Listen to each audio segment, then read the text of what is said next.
again, it's like I'm probably leaving shit out, but whatever. Don't worry about it. We'll do it at a later date. So we move on, we get through Christmas, and I want to say we went back out in the U.S. and did some more shows, and then we go to Japan, right? Now at this time, Aerosmith is huge in Japan. Maybe they're still huge, but like we went over and I think we did like at least 3, if not, at least 2 or if not 3 shows in the Tokyo Dome. And then I think we did like at least 2 in the Osaka Dome and 1 in the Fukuoka Dome, right? It was just the big stadium run, right? So we go over, and I think we were finishing up in Tokyo. Like we'd done like 2 in Tokyo, and then we went, you know, further south and did Osaka and Fukuoka, and I want to say we were coming back, right? So Chris, the stage manager, pardon me, we had this kabuki or something, right? We were going to use it, right? And the kabuki like drops on the downstage edge, and when the band starts, it drops in or whatever, but it got blown off. So before Chris is a stage manager, you know, he's been a carp, he's built steel stage, so he climbs, right? So Chris is like, screw it, I'm in here, I'll go up and I'll take it down for the carps, right? So he's up in the truss, and he hears this like sound you don't want to hear, right? It's like pop, pop, pop. I'm like, what the fuck was that? And then all of a sudden, basically the whole stage left side of the PA comes in, right? And these are these big boxes. They were called an S4 box. They're made by Claire Audio, right? So they have, I think they had like, you know, 2 18-inch speakers in it and 2 15s and a lot of weight, big box, probably this by, I don't know, probably 500 pounds at least. I don't know. I don't want to make it up because I don't know the specs. I'm sure if you went out and you Googled it or whatever, you can see exactly what it is. But at any rate, it comes in. And poor Chris is in the truss, right? So thank God it didn't affect the structure over the band gear or where he was or anything. So he kind of scampers down and, you know, may or may not have changed his pants. I know I would. So I come in later after all this has happened, and I don't know what exactly happened, but obviously there was a catastrophic failure. And I think 72 boxes came in, and I think the word I heard is they only salvaged 4 of them, right? But, you know, whatever, they get a whole nother PA in, and we play the show, and like, you know, there was a big pile of lumber to clean up, and, you know, but I mean, the Japanese are super efficient, and, you know, they had all the guys there. It'd been like you never knew what happened. If I didn't tell you, and you were at the show, and you didn't know, you wouldn't know. Right? But that was something that was another like, damn, you know, it kind of wakes you up. So we come home from Japan and we're supposed to, you know, take a little bit of a break and go out. And I'm getting retained, right? But for some reason on that tour, You're still with Aerosmith. I'm still with Aerosmith, right? So I don't know what this is. This is now, we're into 2002. Okay, it's the beginning of 2002. I don't know what are we, February, March at the latest probably? I don't even know if we're that late. So, come home, and for some reason on that tour, I didn't do it like direct to my bank. They just sent me checks, right? So I get like my first check, a retainer, right? Put it in, and I don't get any more. And then, I don't know, somebody on the tour is like, hey, what happened? Like, they put money in my account, and then they pulled it back out, right? So, because they just stopped everything, right? They paused it and whatever. So I was out of a job. But thankfully, because I got the check, they didn't, so whatever. Thank you. So I'm home, and then I get a call from Ian Kinnerstley, right, who I had worked with Raven, started with back in '86, who's now production manager for this artist, Alecia Moore, and you know her as Pink, okay? So he's like, hey, we're doing this tour. It's her second record. She's going to take a full band out. She hasn't done it before. Like, she went out on their previous tour, and I think she did some shows with NSYNC, right? You know, but it was just all like, you know, dancers, no band, whatever. So, you know, can you come out and do Backline and all that, right? We're going to do band rehearsals and basically put a band together starting in April. So I went out, I started in April, we went to LA, we're SIR, we're there, I don't know. So were you carpenter? No, I was Backline. I was tuning guitars, and I was setting up drums and guitars and keys. At that time, I was setting up everything, right? Because we hadn't brought someone else in, right? So we get in there, and because we're doing rehearsals, right? So we're starting from scratch. So we had like a music director, or not music director, we had a music director in the band, Jason, who I think is still there to this day. we had this other guy come in to like direct the band to like, okay, you're rehearsing the songs. You need to do this. You need to do this. Me building it from scratch, right? Which I had never really done before because I always had come into bands that were like players. I had never experienced this. So it was kind of cool.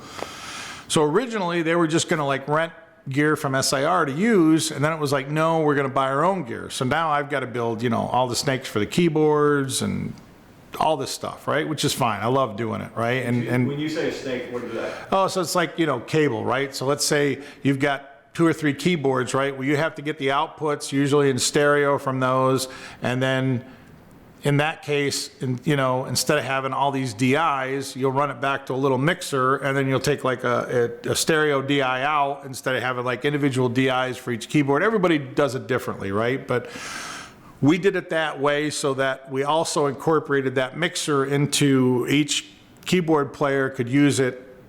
They sent a mix back by cables from the monitor desk so they could like control their monitors there and their in-ears and just made it more user-friendly for them, okay? Got it. So that's how we did it on that one. So I had a bunch of looms and snakes to make up, and I redid the guitar player's rig and Janice, the bass player. I mean, not super difficult, right? But it takes time. But it was nice to have that time, and it was nice to actually be part of this. And it was like really nice people. Alecia, wonderful person. And so we put that all together and took that out on tour. And we were on tour with that till like the end of the year. Like we ended, with some shows in Hawaii and whatnot, and came home, and it was just really, really, really nice. It was, sometimes I think we were 3 trucks in the U.S., but I mean the record sold crazy, right? Like, I'm coming out and for the party song, I can't remember them, right? But there was like 3 or 4 huge singles off it, right? I mean, she was nice enough to send me a plaque at the end of it, and at that time it had sold 4 million, so thank you very much, I appreciate it.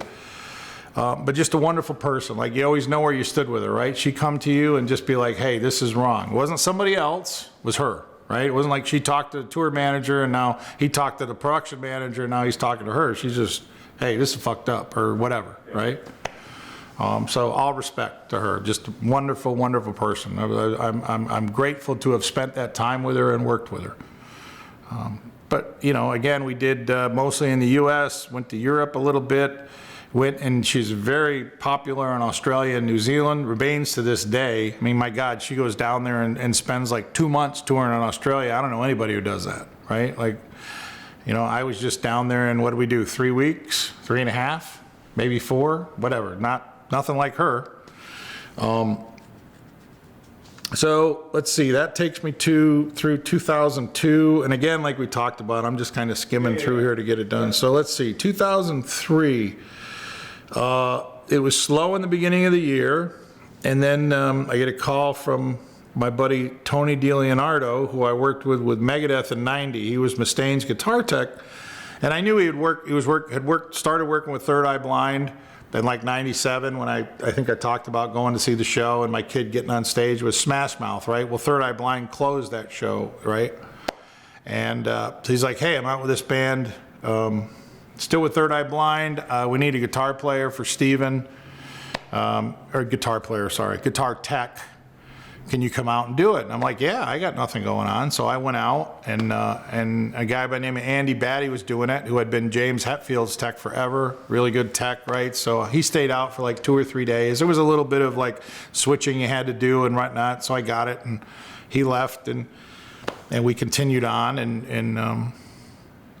I guess unfortunately for him, right, there's like a reputation with Steven that he's difficult and all that, and I didn't find that, right? But it was kind of weird because we didn't really talk for like the first 2 weeks, right? And I remember we were playing the Chance in Poughkeepsie, New York, and it's a very small club, right? We had a lot of gear, so I was actually set up behind the amp line to tune right next to the upstage left corner of the drum riser, right? So I was like handing guitars around. Like I got like cymbals and everything here and a 4x12 cabinet, and there's enough to like hand him a guitar through there, right? And I remember I was giving him a guitar, and he's like, it's the wrong guitar. And I'm like, read the set list.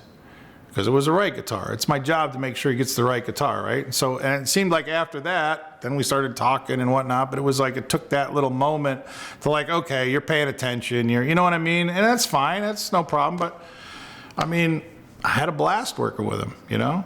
I mean, my buddy Tony D had all he was doing all the changes for the guy who was playing lead guitar. I mean, he had all the work, not me. I was just grateful. I was taking care of Orion, the bass player. He was easy, tune him up, here's your bass, you're playing it the whole show, right? And then just some, you know, guitars, the songs that Steven played on. Some of it was electric, some of it was acoustic. A pretty easy gig, so. But I can't think of too much stuff on that one.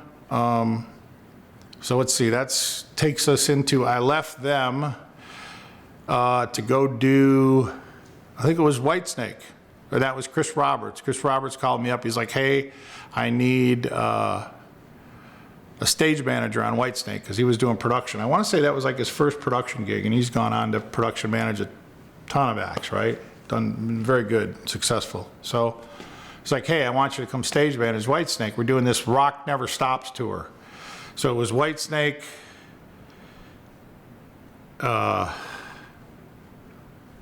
Warrant, Slaughter, and then the guy from Winger, Kip Winger, would like play acoustic guitar while we're doing changeovers, right? So he'd come out and do his thing while we're doing changeovers, right? Just him solo playing acoustic. So a little bit of a clusterfuck, right? Because I'm working for the headliner, but I got to take care of these other bands, right, and whatnot. So whatever, we worked it all out. Was an interesting run. And I think I told you this story. We played this like basically this huge campground somewhere up in like, I don't know, Wyoming or Montana or whatever, right? And the main deal is like Robbie Knievel was jumping a bunch of cars or buses or whatever, right? So. And so he does his jump, and he comes down, he does his landing, and there's like this porta potty out there, right? So he goes to the porta potty, skids into it, gets off his bike quick, and runs into it, right? And like, you know, I don't know if he had to piss or not or whatever, but that was the gag. And I thought that was genius, right? Like, man, that's a really good gag, right? So like, once he got done jumping, then we could play, right? So that's kind of how it went. So. Yeah, I mean, you know, unfortunately, the singer for Warren is gone, Jamie Lane. I mean, you know, it's like you get older and people pass, and I think one of the crew guys that was on there passed away that worked for them, and so, you know, thankfully I made it. So, shit, where are we at? 2004, so I did that.